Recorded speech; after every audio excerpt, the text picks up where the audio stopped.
Hello viewers, আশা করি সবাই ভালো আছেন। আজকের এই ভিডিওতে আমরা ডায়োডের ক্ষেত্রে তিনটা গুরুত্বপূর্ণ মডেল নিয়ে আলোচনা করব। এর আগের ভিডিওতে আমরা পিএন জাংশনের ভোল্টেজ অ্যাম্পেয়ার ক্যারেক্টারিস্টিক্স নিয়ে আলোচনা করেছিলাম। ভিডিওটা না দেখে থাকলে ডিসক্রিপশন বক্স চেক করলে ভিডিওটার লিঙ্ক পেয়ে যাবেন। আজকের এই ভিডিওতে আমরা তিনটা গুরুত্বপূর্ণ মডেল নিয়ে আলোচনা করব। তাহলে চলুন আজকে ভিডিও শুরু করি।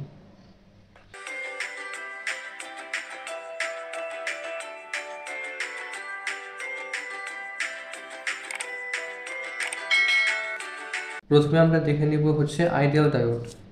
আইডিয়াল ডায়োডটা কীরকম হয়ে থাকে সেটা আমরা এখন দেখে নিব।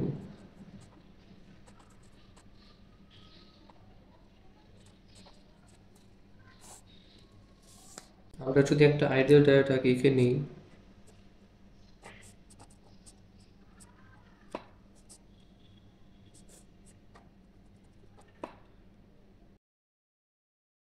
হচ্ছে আমাদের পি টাইপ এবং এটা হচ্ছে আমাদের এন টাইপ। এটা হচ্ছে পজিটিভ নেগেটিভ, এটা হচ্ছে ভিআর এবং এটা হচ্ছে ভিএস। তো আইডিয়াল ডায়োডের ক্ষেত্রে আমাদের ফরওয়ার্ড বায়াসে কী হয়, রিভার্স বায়াসে কী হয় সেটা নিয়ে আমরা এখন দেখব। তো ফরওয়ার্ড বায়াসের ক্ষেত্রে আমাদের যে আইডিয়াল ডায়োড আছে সেটা হচ্ছে শর্ট হয়ে যাবে। শর্ট হওয়া কীরকম, আমরা যদি শর্টের একটা ছবি দেখি, আমাদের এটা হচ্ছে সেই ভোল্টেজ সোর্স এবং এটা হচ্ছে আমাদের সেই রেজিস্ট্যান্স।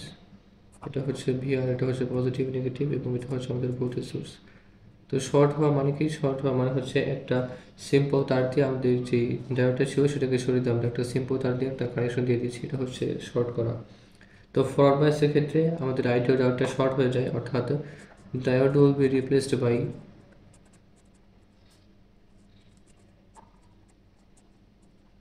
এ সিম্পল ওয়্যার।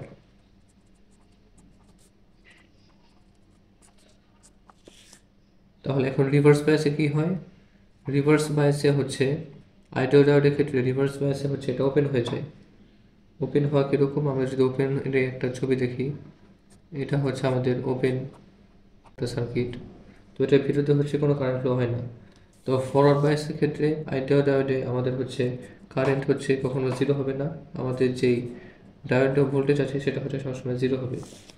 এবং রিভার্স বায়াসের ক্ষেত্রে আমাদের হচ্ছে কারেন্ট সবসময় জিরো হবে এবং আমাদের ভিডি ইজ ইকুয়াল টু হবে ভিএস।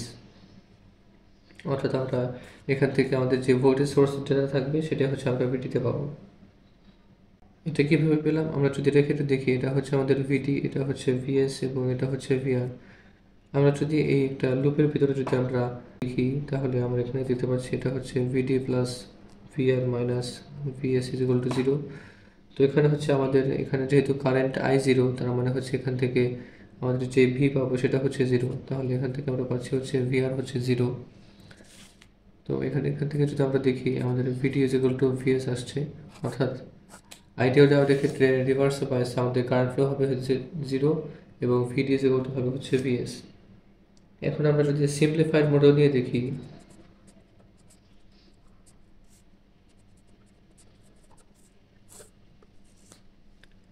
সিম্পলিফাইড মডেলের ক্ষেত্রে কি হয় সেটা নিয়ে যদি আমরা এখন দেখি, আগে আমরা ফিগারটা ড্র করে নিই।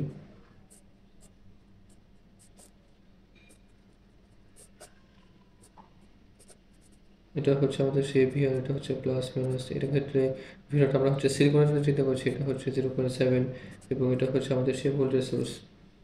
তো সিম্পলিফাইড মডেলের ক্ষেত্রে ফরওয়ার্ড বায়াসে কী হয় সেটা আমরা আগে দেখি। সিম্পলিফাইড মডেলের ক্ষেত্রে ফরওয়ার্ড বায়াসের ক্ষেত্রে দুইটা জিনিস হয়। আমাদের যেই সাপ্লাইড ভোল্টেজ আছে সেটা যদি কখনো ভি নটের চেয়ে ছোটো হয় তখন হচ্ছে সার্কিটটা ওপেন হয়ে যাবে। সার্কিটটা ওপেন হলে কি হবে? সার্কিটটা ওপেন হলে আমাদের কারেন্ট ফ্লোর মান জিরো হবে এবং আমাদের যে ভিডি আছে সেটা ইজ ইকুয়াল টু ভিএস হবে। আবার যদি আমাদের সাপ্লাইড ভোল্টেজের মান ভি নটের চেয়ে বড় হয় তখন হচ্ছে diode will be replaced by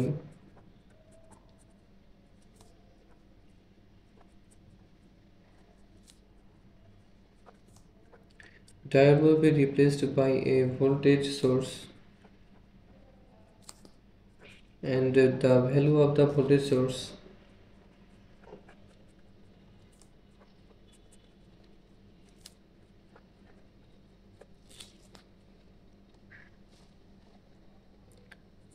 will be equal to V naught. তো এটার ক্ষেত্রে যদি আমরা দেখি, তো ফরওয়ার্ড বায়াসের ক্ষেত্রে আমাদের যে সার্কিটটা আছে এটা হচ্ছে আমাদের ভিআর। তো ফরওয়ার্ড বায়াসের ক্ষেত্রে আমাদের ডায়োড যেটা আছে সেটা হচ্ছে ভোল্টেজ সোর্স দ্বারা রিপ্লেস হয়ে যাবে, এবং আমাদের যেই ভ্যালুটা আছে ভোল্টেজ সোর্সের সেটা ইকুয়াল টু হবে হচ্ছে ভি নটের সমান। এখন তাহলে রিভার্স বায়াসের ক্ষেত্রে কি হবে? সিম্পলিফাইড মোডে রিভার্স বায়াসের ক্ষেত্রে যদি আমরা দেখি, তাহলে রিভার্স বায়াসের ক্ষেত্রে হচ্ছে এটা ওপেন হয়ে যাবে। ওপেন হয়ে গেলে কি হবে? ওপেন যদি হয়ে যায় তাহলে হচ্ছে আমাদের কারেন্ট ফ্লোর মান হবে হচ্ছে 0, এবং আমাদের ভিডিএস ইকুয়াল টু হবে হচ্ছে ভিএস। এখন আমরা অ্যাপ্রক্সিমেট ইকুইভ্যালেন্ট সার্কিট মডেল দেখব। এটা হচ্ছে সবচেয়ে লেটেস্ট মডেল।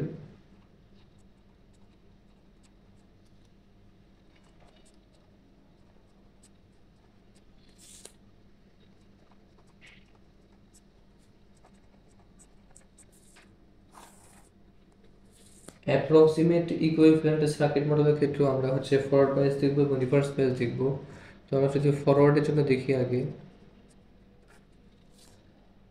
এখানে আমাদের দুইটা কেস হবে। আমাদের যে সাপ্লাইড ভোল্টেজ আছে সেটা যদি ভি নটের যে ছোট হয় তাহলে আমাদের সেই সার্কিটটা হবে হচ্ছে ওপেন, এবং ওপেন হয়ে যাওয়ার ফলে আমাদের আয়ের মান হবে হচ্ছে 0 এবং ভিডি ইকুয়াল টু হবে হচ্ছে ভিএস। কখনো যদি আমাদের ভোল্টেজ সোর্সটা আমাদের ভিডি এর চেয়ে বড় অথবা সমান হয়, তখন হচ্ছে diode will be replaced by a voltage source, and the value of a voltage source will be equal to V naught plus a resistance in series.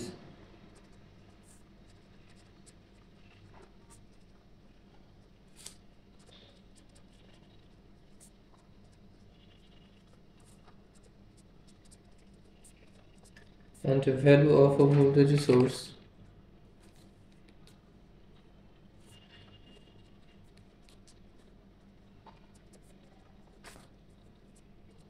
will be equal to V naught plus a resistance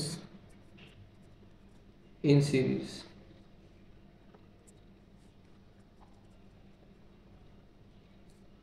এখন তাহলে reverse বায়াসের ক্ষেত্রে কি হয়? Reverse বায়াসের ক্ষেত্রে যদি আমরা দেখি, reverse বায়াসের ক্ষেত্রে এটা হচ্ছে ওপেন হয়ে যাবে। যদি ওইটা ওপেন হয়ে যায় তাহলে হচ্ছে আমাদের কারেন্টের মান 0 হবে এবং ভিডি ইকুয়াল টু হবে হচ্ছে ভিএস। তাহলে আজকের ভিডিও এই পর্যন্ত ছিল।